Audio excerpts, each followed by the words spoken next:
100 मीटरमध्ये 12 भटकंती कुत्री. मित्रांनो, हा सदरील व्हिडिओ मी स्वतःच्या हाताने रेकॉर्ड केलेला आहे. माझ्या घरापासून फक्त 100 मीटरवरती 12 भटकंती कुत्री मला दिसली, ते पण मेन रोडला. तुम्ही विचार करा मित्रांनो, आतल्या साईडला किती प्रमाणात ही कुत्री असू शकतात. ज्या एरियामध्ये कचरकुंड्या आहेत, आजूबाजूला अशा खाण्याच्या गोष्टी भेटतात, मटन शॉप्स असतील, चिकन शॉप्स असतील, त्याच्या बाजूला पण मित्रांनो ही संख्या वाढताना मला दिसली. अक्षरशः मित्रांनो, तुम्ही विचार करा, 100 मीटरवरती फक्त 12 कुत्री आहेत. अक्षरशः एवढा मोठा आकडा. तर पूर्ण पिंपरी चिंचवड शहर जे एवढं मोठं वाढलेलं आहे आता, त्या पूर्ण पिंपरी चिंचवड शहरामध्ये किती कुत्रे असतील? मित्रांनो, या भटकंत्या कुत्र्यांचा विषय मांडताना काल आमदार महेश लांडगे हे विधान भवनात बोलले, की लिटरली ते म्हणले, की या कुत्र्यांनी अक्षरशः थैमान माजवलेलं आहे. ह्यांच्यामुळं सर्वसामान्य माणसांना त्रास होतोय आणि जेन्युइन आहे मित्रांनो, हा त्रास प्रत्येक माणसाला होतोय, परंतु बोलायला कोण तयार नाहीये. कारण बोलल्यावरती प्राणीप्रेमी जागे होतात. हे प्राणीप्रेमी अक्षरशः मित्रांनो, ह्यांना कोणी ट्वीट केलं, कोणी बोललं, त्यावेळेसच ह्यांना जाग येते. परंतु ह्या प्राणीप्रेमांना त्यावेळेस जाग येत नाही, ज्यावेळेस हे कुत्रे उपाशी रस्त्यावरती मरतात, ॲक्सिडेंटखाली मरतात. ह्यांना उचलायला म्युन्सिपाल्टीची गाडी येते. हे लोकं येत नाहीत प्राणीप्रेमी. ह्यांना अक्षरशः मित्रांनो खाऊ घालायला हे जात नाहीत. पण कुठल्या माणसाने, कुठल्या व्यक्तीने जर या प्राण्यांवरती टीका केली, तर लिटरली हे जागे होतात आणि म्हणतात, आमचा या गोष्टीला विरोध आहे. मित्रांनो, सेवा दोन्ही साईडने झाली, तर त्यावेळेस आम्ही सॅटिस्फॅक्शनली बोलू, एकदम समाधानाने बोलू, की हां, आम्ही यांच्यासोबत आहोत. परंतु त्यांच्यासाठी कुठल्याही गोष्टी करायचं नाही. सोशल मीडियावरती एखादी पोस्ट दिसली किंवा एखाद्या ग्रुपवरती पोस्ट दिसली, तर डायरेक्टली म्हणायचं, आम्ही या माणसाचा निषेध करतो. परंतु तो माणूस कशामुळं म्हणतोय, त्याच्यामागचं कारण काय आहे, हे तर पहिले जाणून घेत जा. मित्रांनो, पिंपरी चिंचवड शहरामध्ये कुत्र्यांची संख्या अक्षरशः एवढी वाढलेली आहे, त्याच्यामुळं मित्रांनो जे रेबीज आहे तो वाढत चाललेला आहे. सर्वसामान्य लोकांवरती अटॅक होत आहेत मित्रांनो. हे कुत्रे लहान-लहान मुलांना डायरेक्टली अंगावरती जातात त्यांच्या धावून. मित्रांनो, दातं लागतात, नखं लागतात आणि ह्याच्यामधनं मित्रांनो लिटरली जर कुणी इग्नोर केलं तर रेबीज होतोय. इंजेक्शन घेतलं त्यापुरतं ट्रीटमेंट होतं मित्रांनो. आणि हे थैमान मित्रांनो प्रत्येक भागामध्ये पाहायला भेटतंय. जे की रेबीज आहे मित्रांनो, हा आजार साधा नव्हे, हा आजार माणसं मारणारा आजार आहे. आणि हा आजार कुणामुळे होतो तर कुत्र्यांमुळं होतो. आणि ही गोष्ट तर प्रत्येकाला माहिती आहे. तरी देखील मित्रांनो प्राणीप्रेमी जे आहेत ते अपोज करतात या गोष्टीला, की ते आपल्या निसर्गामध्ये आलेले आहेत, त्यांना राहण्याचा अधिकार आहे. आम्ही थोडी म्हणतोय त्यांना राहण्याचा अधिकार नाहीये. परंतु मित्रांनो एक लक्षात ठेवा, त्यांची देखील सोय होणं गरजेचं आहे. या माध्यमातनं त्यांना आपण शेल्टर होम उपलब्ध करून देण्यासाठी किंवा कुठल्या सोयी-सुविधा त्यांच्यासाठी करता येईल का? ह्या गोष्टी बघण्यासाठी मित्रांनो हे जे प्रश्न आहेत ते विधान भवनात, विधान परिषदेमध्ये मांडले जातात आणि हे सगळे प्रश्न काल हे आमदार मांडत होते. त्याच्यानंतर मी सोशल मीडियावरती चक्कर मारली तर लिटरली त्यांना ट्रोल केलं जातं. आता तुम्ही विचार करा, एखादं शेल्टर होम तिथं ओपन करण्यात आलं, मोठं शेल्टर होम ओपन करण्यात आलेलं आणि जर हे सगळे जे कुत्रे आहेत त्यांना तिथं हे केलं आपण म्हणजे काय, तिथं त्यांना एंट्री दिली, त्यांचं खाणं, त्यांचं राहणं, त्यांचं सगळ्या गोष्टी जर व्यवस्थित बघितल्या, तर काय हरकत आहे मित्रांनो. त्यांचं लसीकरण व्यवस्थित झालं, सगळ्या गोष्टी त्यांच्या प्रॉपर झाल्या. लसीकरण करून किंवा अशा गोष्टी करून त्यांना जरी ह्याच्यामध्ये सोडून दिलं, नॉर्मल एन्व्हायर्नमेंटमध्ये तरी फरक पडत नाही. परंतु मित्रांनो शेल्टर होम सेफ आहे कशासाठी? त्यांना वेळच्या वेळ खाणं भेटू शकतं. त्यांना एक निवारा भेटतो. पाऊस, थंडी, ऊन, वारा. तुम्ही एक विचार करा, एवढ्या थंडीच्या कडाड्यामध्ये ते कसे झोपत असतील रस्त्यावरती. तुम्ही तर प्राणीप्रेमी आहात. तुम्हीच या गोष्टीचा विचार केला पाहिजे आणि त्यांच्या सोयी-सुविधेसाठी मित्रांनो हे प्रश्न उपस्थित मांडले जातात. लोकांना पण त्यांचा त्रास होऊ नये आणि त्यांच्यामुळं आपल्याला त्रास जो होतोय त्याच्यावरती काहीतरी सोल्युशन निघावं यासाठी हे प्रश्न मांडले जातात मित्रांनो. आणि हा प्रश्न त्यामुळं मांडण्यात आला होता. परंतु जे नेटलायझर्स आहेत, जे सोशल मीडियावरचे लोकं आहेत त्यांना ट्रोल करत आहेत. ठीक आहे मित्रांनो, मी तुम्हाला काय-काय उदाहरणं देतो ज्या लोकांना याचा खूप त्रास होतो. मित्रांनो, जे US, UK शिपमध्ये काम करणारे लोकं आहेत, जे 12 नंतर घरी येतात, सेकंड शिपवरनं कामावरनं घरी येतात, त्या लोकांना विचारून बघा, की ही कुत्री काय थैमान घालतात.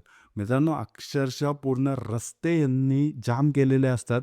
रस्त्यावरती हिंडत असतात. एखादी गाडी चालली, तिचं पाठलं करणं, तिला पाडायचा प्रयत्न करणं, त्यांच्या अंगावरती धावून जाणं मित्रांनो. आणि एक लक्षात ठेवा मित्रांनो, माणूस कितीही शौर्यवान असो, जर एखाद्याच्या मागं कुत्रं लागलं, त्याची फाटून हातात येते मित्रांनो, हे सगळ्यांना माहिती आहे. हे झालं मित्रांनो रात्रीच्या लोकांचा त्रास.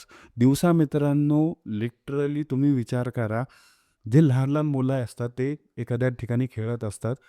तिथं हे जातात, तिथनं अचानक त्या लहान मुलांवरती अटॅक होतो आणि त्याच्यानंतर मित्रांनो त्यांना इंजेक्शन्स घ्यावं लागतात, प्रिकॉशन्स घ्यावं लागतात, सगळ्या गोष्टी त्यांना कराव्या लागतात.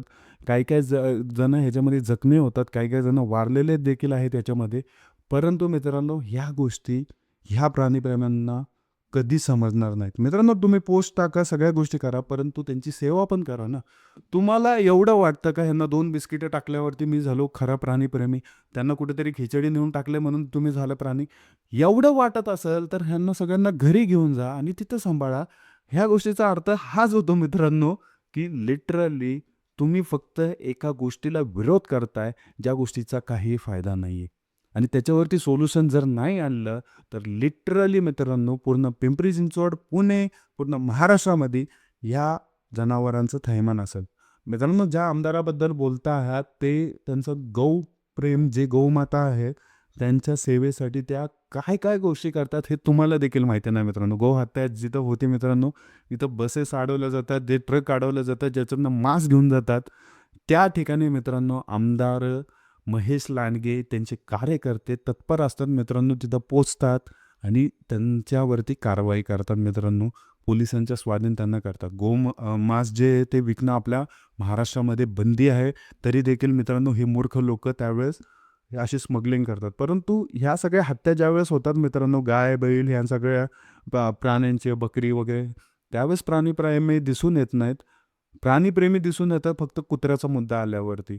कुत्रं थोडंसं कुणीतरी कुत्र्याबद्दल बोललं, की लगेच प्राणीप्रेमी म्हणतात, "हां, ये तो मेरी जान है." पण लिटरली समजण्याची गोष्ट आहे मित्रांनो, जर तुम्ही खरे प्राणीप्रेमी असाल ना, तर तुम्ही जाऊन थांबा ना एखाद्या चिकनच्या दुकानासमोर, एखाद्या बकरीच्या दुकानासमोर, एखाद्या अशा गोष्टीसमोर जाऊन थांबा, जिथं डेली कत्तल होते प्राण्यांची, गोमातेची, अक्षरशः बैलांची. ह्या सगळ्या जे हे आहेत ना, जे लोकं खातात ना दिवसाला, त्यांना पण विरोध करा ना. का कुत्रं तुमचं एकच लाडकं झालंय, असं एक नरेटिव्ह पसरत चाललाय ना. कारण कुत्र्याचा मुद्दा आला की सगळे बोलतात. कोंबडीचा मुद्दा, बकरीचा मुद्दा, परत या सगळ्या अशा जनावरांचा जे ते पण प्राणीच आहेत ना, त्यांचा मुद्दा आल्यावरती तुम्ही का शांत बसता? आणि याच्यातले काही-काही जण जे प्राणीप्रेमी आहेत ना, ते यांना खातात मित्रांनो अक्षरशः. आता तुम्ही विचार करा, ज्या कुत्र्याला हे आहे ना बाहेरनं घेऊन येतात खायला, जे टाकतात कधी पण, ते काय असतं मित्रांनो? कोंबडी कापून कुत्र्याला टाकणं, ह्याला कुठलं प्राणीप्रेम म्हणायचं? हां? संध्याकाळी स्वतःच्या कुत्र्यासाठी हे ₹100 चिकन घेऊन जातात. बाहेरच्या कुत्र्यांसाठी हे किलो-किलो चिकन घेऊन जातात. उरलेलं-सुरलेलं सगळं टाकायला लावतात. परंतु त्या ज्याला कापलेलं आहे ते पण प्राणीच आहे ना. जरी तुम्हाला हे इलॉजिक वाटत असेल मित्रांनो, तरी देखील विचार करायची गोष्ट आहे, की त्या जनावरती बंदी का घालायचं म्हणतं ते, त्यांच्यामुळं आजार होतो मित्रांनो, त्यांच्यामुळं रेबीज होतो आणि रेबीजची उदाहरणं मित्रांनो लई मोठे-मोठे आहेत. मित्रांनो एक साधं उदाहरण देतो मी तुम्हाला. साधं म्हणजे ज्या मुलाचं प्रो कबड्डी लीगमध्ये सिलेक्शन होणार होतं, त्या मुलासोबत काय झालं मित्रांनो. लिटरली मित्रांनो, एका कुत्र्याला तो उचलायला गेला. तेव्हा कुत्र्याला उचलल्यावरती मित्रांनो, त्या कुत्र्याचं पिल्लू, कुत्रं पण नाही, गटरीत पडलं होतं कुत्र्याचं पिल्लू. त्याला उचलायला गेला, हातात घेतलं, त्याने नख मारलं. प्रो कबड्डीमध्ये खेळायचं स्वप्न बघणारा आणि तिथं सिलेक्शन झालेला मुलगा अक्षरशः या घटनेमध्ये दगावतो. काय झालं एवढं मोठं? कुत्र्यानं नख मारलं तर. कुत्र्यानं नख मारलं, इग्नोर केलं त्याने. त्याच्यानंतर त्याला झाला रेबीज. मित्रांनो अक्षरशः जो एवढा तगडा मुलगा, जो फिटनेस सगळ्या गोष्टींमध्ये एकदम तेज आहे, तो मुलगा मित्रांनो रेबीजने दगावतो आणि अक्षरशः प्रो कबड्डीची संधी, जी की प्रो कबड्डी लीग पूर्ण भारतामध्ये आता टॉप स्पोर्ट्समध्ये गिनलं जातं त्या स्पोर्टला. त्याचा तो मार्ग बंद होतो आणि त्याच्यानंतर तो स्वतः दगावतो ह्याच्यामध्ये मित्रांनो. ही साधी गोष्ट नाहीये, फक्त एका छोट्या कुत्र्याच्या नखामुळं. त्यामुळे मित्रांनो हा जो मुद्दा उपस्थित केलेला आहे ना, हा माणसाच्या जीवासोबत येतो. या मुद्द्यावरती काहीतरी सोल्युशन काढलं पाहिजे. मी हे म्हणत नाहीये, की कुत्र्यांवरती बंदी घाला, त्यांना उचला, आतमध्ये टाका. त्यांच्यासाठी काहीतरी सोल्युशन काढा. कारण पिंपरी चिंचवड महापालिका खूप श्रीमंत महापालिका आहे. आशिया खंडातली सगळ्यात मोठी महापालिका आहे. त्यामुळे त्यांनी याच्यावरती सोल्युशन काढायला त्यांना कुठल्याही गोष्टीची कमी नाही आहे, आम्हाला हे समजतं. 1000, 1500, 2000, 4000 कोटी खर्च करू शकते एवढी कॅपॅसिटी आहे मित्रांनो. अक्षरशः शेल्टर होम्स बांधून त्यांना तिथं सेफली देखील ठेवू शकते. हा विश्वास आम्हाला पिंपरी चिंचवड महापालिकेवरती आहे. त्यामुळे हा जो उपस्थित झालेला मुद्दा आहे त्याच्यावरती सोल्युशन नक्कीच आहे ना, आमदार असतील, महापालिकेचे लोकं असतील ते काढतील आणि पिंपरी चिंचवडकरांना पूर्ण कुत्र्यांपासून मुक्त करतील, हीच अपेक्षा राहील मित्रांनो. व्हिडिओ आवडला असेल तर नक्की लाईक करा, सबस्क्राईब करा. भेटूया पुढच्या व्हिडिओमध्ये. जय हिंद, जय महाराष्ट्र.